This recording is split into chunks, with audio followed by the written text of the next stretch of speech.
Perbuatan maulid Nabi SAW tidak bid'ah karena masih dipayungi dalil hukum yang umum. Mana dalilnya?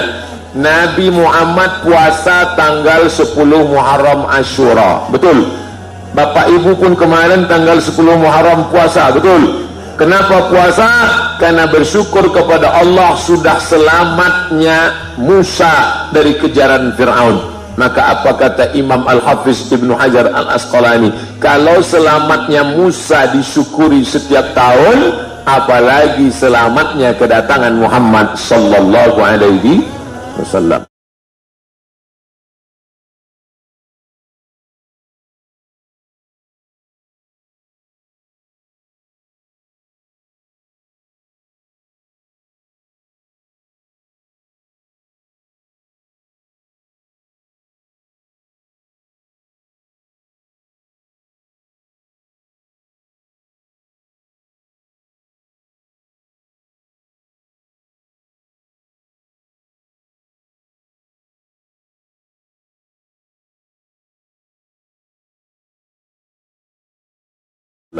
Dalil kedua tentang masalah Abu Lahab masuk neraka.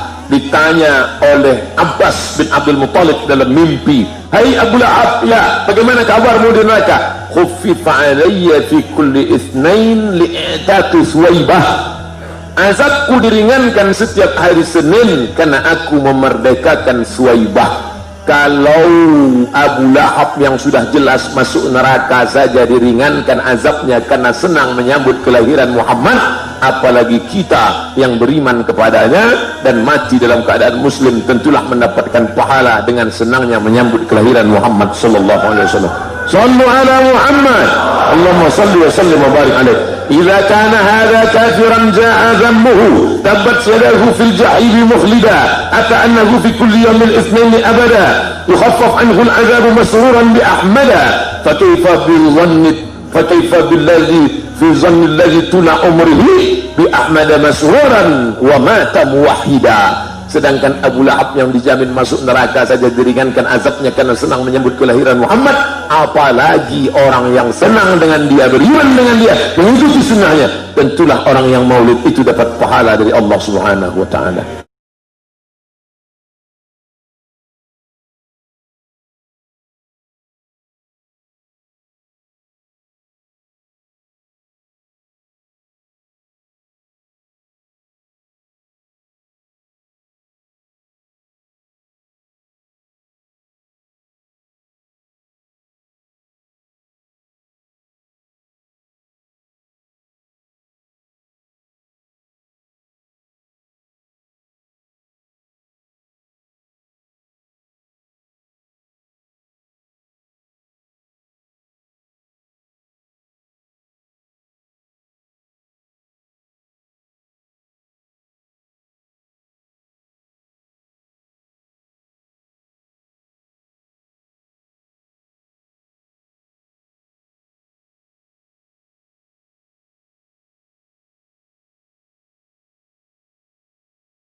Mengenalkan anak-anak kita. Kalau nggak mau acara maulid dengan yang dibaca itu apa? Barzanji. Di Jakarta masih baca Barzanji. Ad-Dibah, Simtud Durar, Burdah, Diaul Lamih, Habib Umar bin Hafiz, itu yang dibaca semua. Apa isi Al-Barzanji itu? Isi maulid itu dua. Pertama solawat puji-pujian, yang kedua sejarah Nabi Muhammad sallallahu alaihi wasallam.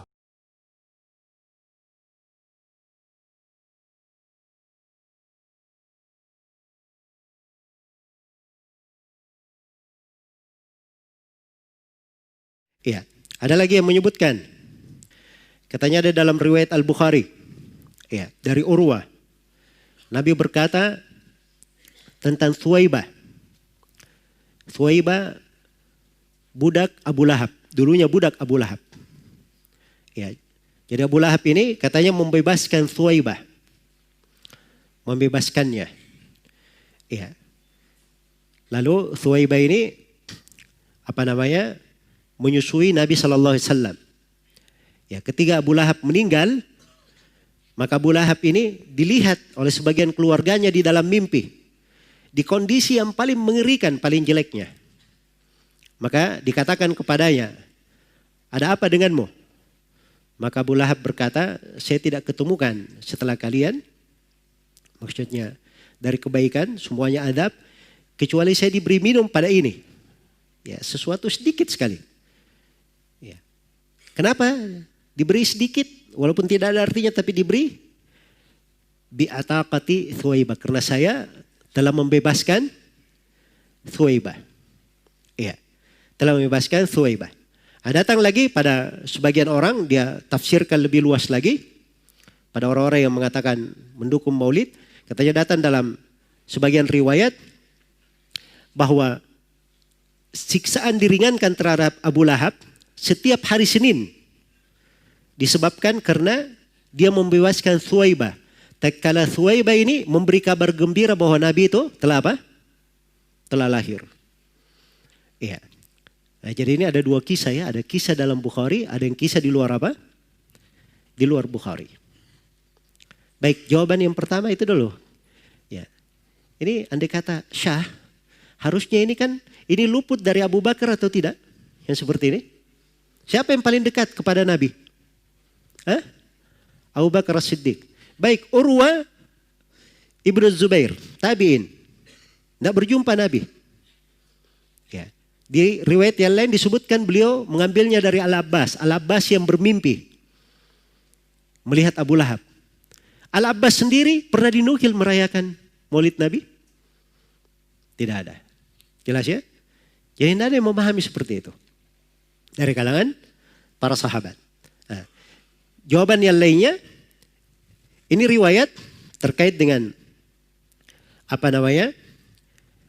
Kalau kisah bahwa Thuwaibah itu menyusui Nabi, itu haditsnya dalam riwayat Bukhari dan Muslim. Itu syah. Tidak diragukan. Iya. Ada silang pendapat di kalangan ulama apakah Thuwaibah masuk Islam atau tidak.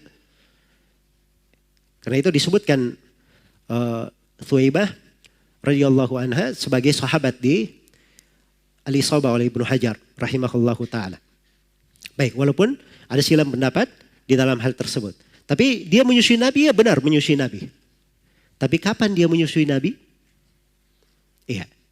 Nah, ini riwayat-riwayat yang datang, itu datangnya dari siapa? Urwa Ibnu Zubair. Urwa ini tabi'in. Tidak berjumpa dengan Nabi. Jadi dia hadir enggak kisah ini? Tidak hadir. Ini namanya mursal dalam sisi apa? Hukum riwayat. Dan hadits mursal itu adalah hadits yang lemah. Al-Bukhari rahimahullahu ta'ala itu kadang membawakan sebagian riwayat. Ada yang mu'allaq, ada yang mursal di sebelum hadits sahihnya atau setelahnya. Dan itu dimaklumi. Dan Imam Al-Bukhari memasukkan dari mu'allaqat, dari beberapa riwayat yang apa namanya terputus di dalam sahihnya. Itu sekedar penguat. Tapi bukan dianggap sebagai hadits yang sahih sama dengan hadits-hadits yang telah diakui dan diterima oleh para ulama. Baik, jadi ini dibahas ya oleh para ulama. Dan Ibnu Hajar sendiri mengatakan bahwa ini mursal dari Urwa. Ya, dan yang menyebutkan bahwa dia diringankan siksaannya setiap hari Senin, itu tidak ada dari riwayat yang menguatkannya. Iya, tidak ada riwayat yang menguatkannya. Kemudian dari sisi makna juga, andai kata ini sahih misalnya, atau sebelum kita bertolak kepada sahih, ini kan mimpi. Ya kan? Mimpi. Sekarang mimpi hujjah dalam syariat atau bukan? Bukan hujjah dalam syariat. Baik. Jawaban yang keempat. Andai kata anggaplah itu benar. Iya. Thuwaibah ini gara-gara memberi kabar gembira kepada Abu Lahab. Wahai Abu Lahab. Ya, kemenakanmu lahir. Wah, Abu Lahab berkata, kamu karena kasih kabar gembira kepada saya, kamu bebas. Ya. Jadi katanya Abu Lahab, saya bergembira dengan kelahiran Nabi. Dia diringankan siksanya. Bagaimana pula dengan seorang mukmin yang bertauhid bergembira dengan kelahiran Nabi dengan merayakan apa? Maulidnya. Caranya mengkiaskan, masya Allah ya. Nah, itu jawabannya secara berurut seperti itu tadi. Pertama, tidak ada sahabat tabiin, tabiut memahami seperti itu. Dari mana dia bisa memahami sendiri? Kemudian yang kedua, riwayatnya mursal. Kemudian yang ketiga ini mimpi. Mimpi itu bukan apa? Hujjah. Kemudian yang keempat ini menyelisihi zahir Al-Quran. Ya, karena Al-Quran itu, di dalam Al-Quran orang kafir amalannya itu bagaimana kalau kafir? Hancur amalannya. Wa qadimna ila ma amilu min amalin faja'allahu haba'an mansura. Kami hadapi amalan yang mereka kerjakan, lalu kami jadikan amalannya bagikan debu yang berterbangan. Itu menyelisih Al-Quran. Dan yang terakhir, di sini Abu Jahal. Sebenarnya banyak jawaban ya. Ya, banyak jawaban di sini oleh para ulama. Tapi saya ringkas. Ya. Baik, ini kegembiraan Abu Lahab dengan kelahiran Nabi waktu itu. Kegembiraan sifatnya apa? Sifatnya ibadah atau kegembiraan tabi'i? Hah? Saya misalnya punya saudara. Ya. Lahir anaknya, saya gembira atau tidak? Saya gembira kan begitu. Itu tabiat namanya. Tabiat. Itu tidak terkait dengan apa? Tidak terkait dengan ibadah. Abu Lahab mendapat keringanan siksa kubur pada tiap-tiap hari Isnin. Pertama Bapak, telah dijelaskan oleh para ulama hadis seperti Al-Imam As-Sakhawi dan beberapa imam yang lainnya, Zainul Iraqi juga seingat saya, bahwa riwayat tersebut adalah riwayat yang tidak ada asalnya. Itu sudah disebutkan oleh Al-Ajluni juga, bahwa itu adalah riwayat yang tidak ada asalnya. Kenapa demikian? Ya, karena tidak ditemukan dalam kitab-kitab hadis yang muktabar. Oleh karena itu, kabar-kabar seperti ini tidak boleh kita jadikan pegangan. Kenapa? Karena ia ternyata adalah tidak ada asalnya ya secara ilmu hadis. Ada yang berdalil dengan maulid bahwa Abu Lahab sendiri ketika Nabi dilahirkan beliau senang sehingga memerdekakan budaknya yang bernama Suwaibah. Ya, Suwaibah. Maka jawabannya kata para ulama cukup jelas. Masa perbuatan Abu Lahab dijadikan panutan? Jelas-jelas dalam Al-Quran Allah menyatakan tabbat yada abi lahabin tab. Kau dijadikan panutan. Jelas kan? Kemudian itu sebelum Nabi diangkat menjadi Nabi. Sekarang mana yang lebih besar di dalam Islam? Hari kelahiran Nabi atau hari yang Nabi diangkat menjadi Nabi? Lebih besar hari Nabi diangkat menjadi Nabi. Karena dengan lahirnya Nabi dan beliau masih kecil, belum diangkat menjadi Nabi dan Rasul, tidak ada kaitan dengan syariah. Tapi hari beliau diangkat menjadi Nabi dengan turunnya 5 ayat pertama dari surat Al-Alaq, dan diangkat beliau menjadi Rasul dengan turunnya 5 ayat pertama dari surat Al-Mudaththir. Ini jauh lebih besar. Kenapa tidak dirayakan?